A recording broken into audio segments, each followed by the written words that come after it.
কংগ্রেসের দুই পক্ষের মধ্যে তুমুল সংঘর্ষ লালা রাজীব ভবনে।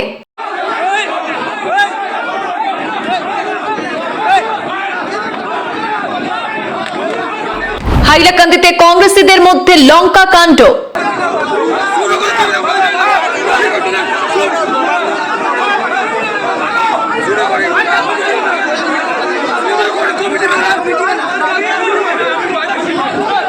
প্রদেশ কংগ্রেস কমিটির তত্ত্বাবধায়ক রফিকুল ইসলামের সম্মুখে দুপক্ষের মধ্যে তুমুল হাতাহাতি।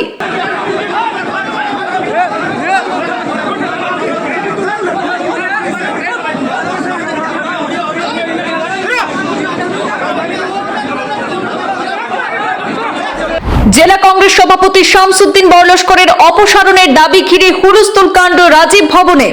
পরিস্থিতি নিয়ন্ত্রণে ছুটে আসতে হয় স্থানীয় পুলিশকে। রীতিমতো রণক্ষেত্রে রূপ নেয় হাইলাকান্দি লালা কংগ্রেস কার্যালয়ের রাজীব ভবন। দুপক্ষের মধ্যে তিক্ততা এতটাই তীব্র হয় একসময় সভা মঞ্চে শুরু হয়ে যায় তুমুল হাতাহাতি। কংগ্রেসি মতবিরোধের জেরে মারমুখী পরিস্থিতি সভা মঞ্চে প্রায় 10 মিনিট ধরে চলে হুলস্থুল কাণ্ড। পুলিশ মোতায়েনের পর পরিস্থিতি মোটামুটি স্বাভাবিক হলেও ঘটনা ঘিরে টান টান উত্তেজনা বিরাজ করছে হাইলাকান্দিতে। হাইলাকান্দি জেলা কংগ্রেস সভাপতি শামসুদ্দিন বরলস্করকে অপসারণের দাবিতে কংগ্রেসেরই দুপক্ষের মধ্যে সংঘর্ষের সূত্রপাত বলে জানা যায়। পঞ্চায়েত ভোটের আগে সাংগঠনিক মতবিরোধ ঘিরে লেজে গোবরে পরিস্থিতিতে হাইলাকান্দি কংগ্রেস। লোকসভা ভোটের পর আজ আরেক দফা দুপক্ষের সংঘর্ষে উত্তপ্ত হয়ে উঠল হাইলাকান্দি রাজীব ভবন।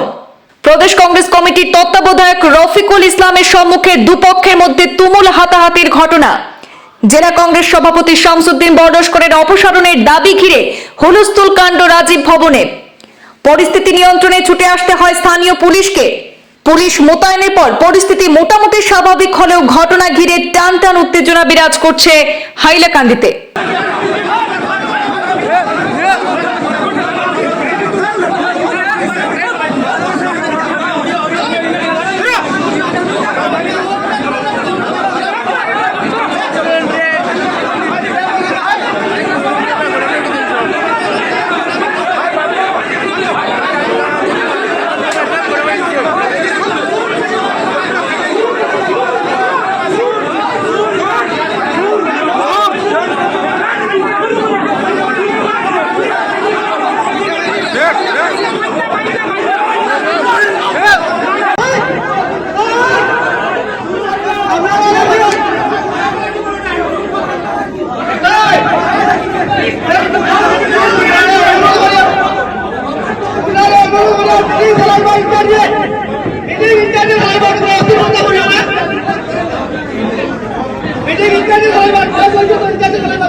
হ্যালো, আপনাদেরকে কথা বলি।